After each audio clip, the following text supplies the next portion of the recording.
પ્રજાપતિ પાસે. યોમિક, સૌથી પહેલાં તો ગુડ આફ્ટરનૂન. ફરી એકવાર આપણે જોઈ રહ્યા છીએ સાપ્તાહિક ક્લોઝ.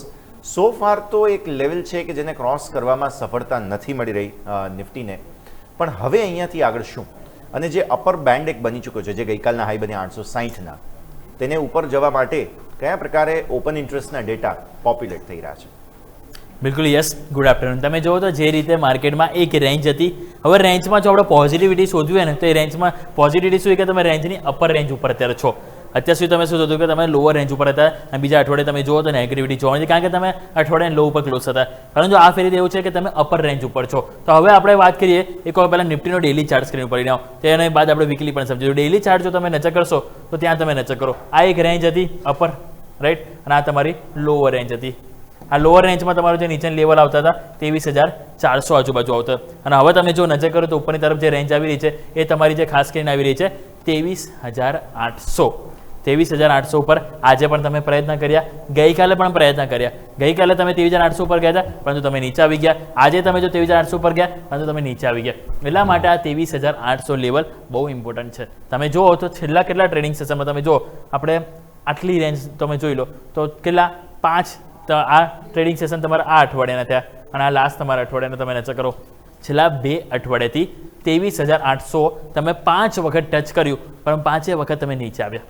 અને નીચે તમે જો 1 2 3 4 વખત તમે જુઓ તો 23,400 ઉપર ગયા, પરંતુ ત્યાંથી તમે ઉપર આવતા હતા. એટલા માટે આ એક રેન્જ બંધાઈ ગઈ છે, રેન્જની બહાર જવું જરૂરી છે. સો ક્લોઝિંગ ઇમ્પોર્ટન્ટ. પરંતુ એક વસ્તુ બીજું હાઇલાઇટ કરવા માંગીશ. ચલો માની લો કે આજે 23,800 આપણે 860 23,860 ની નીચે અગર આજે જો ક્લોઝિંગ આવીએ છીએ તો તમારે શું બનશે? આ ઇનસાઇડ બાર બનશે, બરાબર. અને હવે આવતા અઠવાડિયે એટલે કે સોમવારે જો આપણે આ લેવલ 23,860 ની ઉપર જઈએ છીએ અને એની ઉપર ક્લોઝ આપીએ છીએ તો ઉપરની તરફ આપણને પહેલાં 24,050 ડેમાં આવશે, અને એના બાદ આ જે ગેપ છે એ ગેપ પૂરો થશે 24,150નો.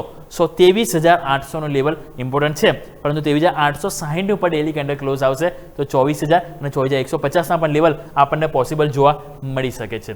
ક્લિયર? તો ઓવરઓલ આપણે વાત થઈ ગઈ ડેલી ચાર્ટ સ્ટ્રોંગ સપોર્ટ તરીકે આપણે 23,600 23,500નો લેવલ છે કે જેને આપણે લઈને ચાલીશું. હવે વાત કરીએ વીકલી ચાર્ટ. વીકલી ચાર્ટમાં તમે જો તો અહીંયા પણ ઇનસાઇડ બાર બન્યું છે, એટલે હવે મલ્ટિપલ કન્ફર્મેશન આવતા અઠવાડિયે આપણને મળવાના છે. અહીંયા તમે જુઓ તો ઇનસાઇડ બાર બન્યું છે, અને ઇનસાઇડ બારની જે રેન્જ જે છે એ તમે નજર કરો. નીચેનું જે લોઅર તમારું જે ઇનસાઇડ બારનું જે છે 23,262, અને ઉપરનું જે આ તમારું જે અપર રેન્જ છે એ તમારું આવે છે અહીંયા ઉપરની તરફ 24,000, અને 24,000 તમારું શું છે 50 ડેમાં આવે છે, અને તમારું 10 વેમાં કેટલું છે 23,950. 24,000 લેવલ વીકલી બેઝિસ તમારો કહેવાય ને એ બહુ ઇમ્પોર્ટન્ટ લેવલ છે. એટલે હવે આ જે રેન્જ તમારી બને છે એ ઓલમોસ્ટ તમે જો 700 પોઈન્ટની રેન્જ તમારી બને છે. હવે આવતા અઠવાડિયે જો આપણે 24,000 ઉપર ક્લોઝ આપવામાં સફળ થઈશું તો ઉપરની તરફ આપણને 24,000 ઓલમોસ્ટ 700 થી 24,800 તરફની મુવમેન્ટ આપણને જોવા મળી શકે છે.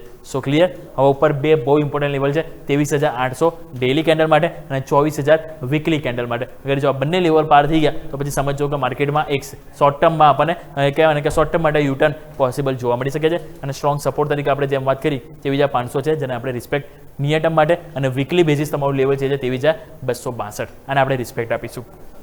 હવે વાત કરીએ આવો 15 મિનિટ. 15 મિનિટમાં તમે જો એક્ઝેક્ટલી જોવા મળશે તમને જે 23,800 કહું છું ને, જેમ યસે પણ તમને શરૂઆતમાં મેન્શન કર્યું. તમે જો આ થઈ તમારી 14 તારીખ, આ તમારો લોઅર જો 1 2 આ 3 બોટમ બન્યા, એ લેવલ તમારું કયું છે 23,400. હવે ટોપ તમારું ક્યાં બને છે 23,800 14 તારીખની રેન્જ. 15 તારીખે 24,800 તમારી બીજી વખત. હવે 18 તારીખે તમે જો 24,800 ની નજીક તમારું ક્લોઝ થયું, પછી તમે 19 તારીખે નીચે આવી ગયા, અને પછી તમે ફરી જાઓ 20 તારીખે તમારે ત્યાં કે 21 તારીખે તમારું ઓપનિંગ ગઈકાલે એનાથી ઉપર થયું, અને આજે તમે જો ફરીથી, એટલે તમે જુઓ તો ઓલમોસ્ટ 5મી વખત છે. આપણે જોઈએ તો ઓલમોસ્ટ 14 મેથી લઈને અત્યારે 22 મે સુધીમાં 5 વખત 23,800 કે જ્યાં ફાઇટ થઈ રહી છે. અને હવે જ્યારે આ ફાઇટ થઈ રહી છે અને અહીંયા આપણી જીત થઈ જ મીન્સ કે તેજીની, તો સમજો તેજી બી કેવી આવશે. એટલા માટે અહીંયા જેવા અહીંયા ઉપર ટક્યા જો મજબૂતી આવી તો સીધી આ જે લાઇન છે મેં ડ્રો કરીને 24,000 એ માર્કેટ સીધું બતાવશે, અને એની ઉપર સીધા 24,150. પરંતુ નીચે સ્ટ્રોંગ સપોર્ટ તરીકે આ એરિયાને આપણે લઈને ચાલીશું 23,500 23,400ના લેવલ. વાત કરીએ ઓપન ઇન્ટરેસ્ટ. ઓપન ઇન્ટરેસ્ટ બહુ ઇમ્પોર્ટન્ટ છે, કારણ કે હવે આવતા અઠવાડિયે આપણે આવીશું સોમવાર ઉપર, પછી મંગળવાર શું આવશે મંથલી એક્સપાયરી આવશે, એટલે અહીંયા એક્શન તો જોવા મળવાની છે. તો એ બધા વચ્ચે પહેલાં તો તમે વાત કરો 23,800. 23,800 પર જો તમે નજર કરશો કેટલા છે 1.25 કરોડ, 1 કરોડ ઓલમોસ્ટ તમને જોવા મળે છે. કોલ એડ્રેસ પુટ એડ્રેસ બંનેમાં તમે જુઓ 23,800 લેવલ છે કે જે ઇમ્પોર્ટન્ટ છે. સો 23,800 જે ચાર્ટ ઉપર પણ છે, 23,800 ફાઇટ આપણને અહીંયા પણ છે ઓપન ઇન્ટરેસ્ટ માટે. નીચે સ્ટ્રોંગ સપોર્ટ તમારો 23,700. આજે બહુ સારી વસ્તુ. ગઈકાલે શું થયું હતું, કોઈ પણ જગ્યાએ આપણને પુટ રાઇડર્સ જોવા નતા મળ્યા, પરંતુ આજે જો અમે જો તો કોલ રાઇડર્સ નથી જોવા મળે, અને આજે તમને માત્ર પુટ રાઇડર્સ જોવા મળે છે, અને આ કોન્ફિડન્સ બિલ્ડ કરે છે, અને એ જ કારણે તમે 23,800 ની નજીક ટકી રહ્યા છો. કેટલા તમે જો બધી જગ્યાએ પુટ રાઇડર્સ આવે છે, અને બધી જગ્યાએ તમે જો કોલ રાઇડર્સ ગયા છે. સો આ એક સારી વસ્તુ છે. અને હવે સૌથી હાઈએસ્ટ કોઈ હોય પુટ રાઇડર્સ, આ કોલ રાઇડર્સ અવરોધ તો એ છે સીધો 24,000. સો આ ક્લિયર કટ તમને બતાવે કે 23,800 પર હવે કોલ રાઇડર્સ હાર માનવા રેડી છે. સો હવે ડાયરેક્ટ અવરોધ આપણે આવશે તો એ છે 24,000. અને હવે 23,800 તમારું રેઝિસ્ટન્સ નહીં, પરંતુ મેક ઓર બ્રેક લેવલ થઈ ગયું છે. ક્લિયર? આવો હવે વાત કરીએ બેંક નિફ્ટી. બેંક નિફ્ટીનું તમે જે રીતે સેટઅપ જોશો તો તમે જોશો કે જે રીતે અહીંયા સારી વસ્તુ શું છે ખબર છે, નિફ્ટીમાં આજની કેન્ડલ તમે જોશો ગઈકાલની કેન્ડલની અંદર સમાઈ ગઈ છે, પરંતુ અહીંયા હાયર હાઈ હાયલો ફોર્મેશન બન્યા છે, અને આ એક પોઝિટિવ વસ્તુ છે. અહીંયા તમે જો 2 વખત ડબલ બોટમ બનાવ્યા તમે, ડબલ બોટમનું લેવલ તમારું શું હતું 52,800. સો એને તમે સ્ટ્રોંગ સપોર્ટ ઓવરઓલ બેઝિસ આપણે લઈને ચાલીશું. વીકલી ચાર્ટમાં પણ આપણે જોઈશું. અને ઉપર તમે જો ગઈકાલે તમે 10 ડેમાંની રિજેક્શન આવી, પણ આજે તમે 10 ડેમાંની ઉપર ટકી રહ્યા છો.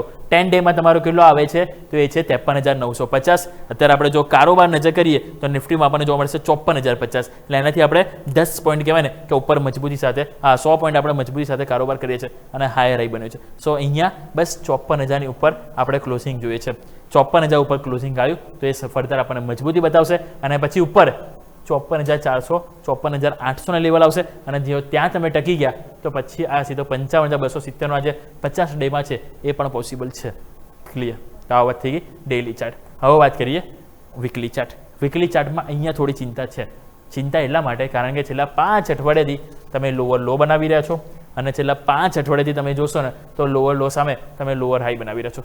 પરંતુ આમાં પણ થોડી પોઝિટિવિટી આપણે ચલો શોધીએ, અને પોઝિટિવિટી એ છે કે તમે આ અઠવાડિયાની કેન્ડલ જુઓ, ઓલમોસ્ટ બિગ હેમર કેન્ડલ બની રહી છે. એટલા માટે જો આજનું ક્લોઝિંગ બેંક નિફ્ટીમાં હાયર ઉપર આવવું જરૂરી છે. હાયર ઉપર આવે છે, અને આવતા અઠવાડિયે જો પોઝિટિવ ઓપનિંગ થઈશું તો શું બનશે, તમારું જે લોઅર હાઈ બનતો હોય જગ્યાએ તમારે હાયર હાઈમાં કન્વર્ટ થઈ જશો, અને પછી આ જે 52,800 લેવલ છે એ તમારો એક શોર્ટ ટર્મ માટે સ્ટ્રોંગ સપોર્ટ અને બોટમ બની જશે. એટલા માટે બસ જરૂરી છે કે આજે આપણે બેંક નિફ્ટીમાં હાયર ઉપર ક્લોઝિંગ આવું, અને આવતા અઠવાડિયે પોઝિટિવ ઓપનિંગ સાથે હાયર હાઈ બને છે તો મોમેન્ટમ સરસ પોઝિટિવ. અને પહેલા આપણે જે 10 વેમાં તમારું છે કેટલો આવે છે 55,000, એને સીધું અપ્રોચ કરીશું, અને 55,200 તમારું શું છે 50 ડેમાં. એટલા માટે 55,250 છે આ લેવલ આપણને જોવા મળી રહ્યા છે. બસ હવે આજે 52,800 એને સ્ટ્રોંગ સપોર્ટ તરીકે આપણે લઈને ચાલીશું. વાત થઈ ગઈ વીકલી ચાર્ટ. હવે વાત કરીએ 15 મિનિટ. 15 મિનિટે તમે નજર કરો તો અહીંયા આ રેન્જ તમને જોવા મળશે. અહીં તમે નજર કરો આ 14 તારીખે 15 તારીખે 2 વખત તમારો જે એરિયા હતો એ તમારો આવે છે 54,400. તમે નીચે આવ્યા, પછી તમે જો તો અત્યારે તમે એની નજીક જ છો, અને અહીંયા તમે જો સપોર્ટમાં આ એરિયા તમારો જે છે 1 2 વખત તમે જો 3 વખત 4 વખત તમે 53,200 53,300 ત્યાંથી તમે નીચે આવો છો, અને આ જે તમારા સ્ટ્રોંગ જે બોટમ બન્યા હતા એ હતા તમારા 52,800 વાળા. એટલે નીચે 2 તમારા સપોર્ટ છે. પહેલો સપોર્ટ આવે છે 53,200 53,300, અને બીજો સપોર્ટ આવે છે 52,800. ઉપર રેઝિસ્ટન્સ તમારું છે 54,400. સો 54,400 ની ઉપર જેમ તમે જશો તો મોમેન્ટમ આપણને સીધું 55,000 55,250 ના લેવલ આપણને જોવા મળી શકે છે. વાત કરીએ હવે ઓપન ઇન્ટરેસ્ટ. અહીંયા પણ મંથલી એક્સપાયરી છે, તો અહીંયા પણ હવે ઓપન ઇન્ટરેસ્ટમાં વાઇલ્ડ આપણને કહેવાય ને કે વોલેટિલિટી જોવા મળવાની છે. તો 54,000 સેમ નિફ્ટીની જેમ અહીંયા પણ વસ્તુ શું પોઝિટિવિટી છે, કોઈ પણ જગ્યાએ કોલ રાઇડર્સ એન્ટ્રી આજે નવું એડિશન નથી થયું, તમે જોઈ લો કોન્ફિડન્સ નથી, અને પુટ રાઇડર્સનો કોન્ફિડન્સ 54,000 ઉપર બહુ સરસ આવે, અને એ જ કારણે તમે અત્યારે 54,000 ઉપર ટકી રહ્યા છો. સો 54,000 ઉપર ક્લોઝિંગ આપશે તો તમારે 10 ડેમાં ઉપર ક્લોઝિંગ આવશે, 54,000 ઉપર ક્લોઝિંગ આવશે તો તમારે જે મહત્વના જે પુટ રાઇડર્સ છે એની ઉપર ક્લોઝિંગ આવશે. અને આજના દિવસે જે 7.5 લાખનો જે કોન્ફિડન્સ આવે છે એના કારણે તમે કોલ રાઇડર્સથી પુટ રાઇડર્સ તમે જોઈ મજબૂત આવે છે. સો હવે 54,000 ઉપર ટકવું એ સારી એવી મજબૂતીના સંકેત આપી રહ્યું છે. સો બસ આજનું ક્લોઝિંગ બહુ ઇમ્પોર્ટન્ટ રહેશે, ચાહે નિફ્ટી હોય કે બેંક નિફ્ટી હોય. નિફ્ટીમાં 23,800 લેવલ બહુ ઇમ્પોર્ટન્ટ છે, બેંક નિફ્ટીમાં 54,000 લેવલ. જો આ બંને લેવલ અહીંયા જે ક્લોઝિંગ બેસિસ પોઈન્ટ જો જળવાઈ જાય છે અને એની નજીક કાં એની ઉપર જો ક્લોઝિંગ આપે છે તો મજબૂતી જોવા મળી શકે છે. પરંતુ આવતા અઠવાડિયા માટે જેમ કીધું ને કે હવે 23,800 ની ઉપર આપણે નિફ્ટીમાં કારોબાર જવો જરૂરી છે. જો જઈશું તો પહેલા 24,000 પછી 24,150 ગેપ પૂરો થશે. નીચે સ્ટ્રોંગ સપોર્ટ તરીકે આપણે 23,500 કન્સિડર કરીશું. સેમ વે બેંક નિફ્ટી માટે 53,300 53,200 એ એક સ્ટ્રોંગ એરિયા છે સપોર્ટ તરીકે, અને ઉપર નવી તેજી માટે 54,400 લેવલ જેવું ક્રોસ હશે તો આપણને 55,250 ના પણ લેવલ પોસિબલ જોવા મળી શકે છે. યસ. ઓકે, તો આ બેઝિક સંકેતો અત્યારે ફિલહાલ છે. સાપ્તાહિક ચાર્ટ્સ આજે હવે કયા પ્રકારનું ક્લોઝિંગ બતાવે છે નજર રાખીશું. આભાર યોમિક આપનો અમારા સાથે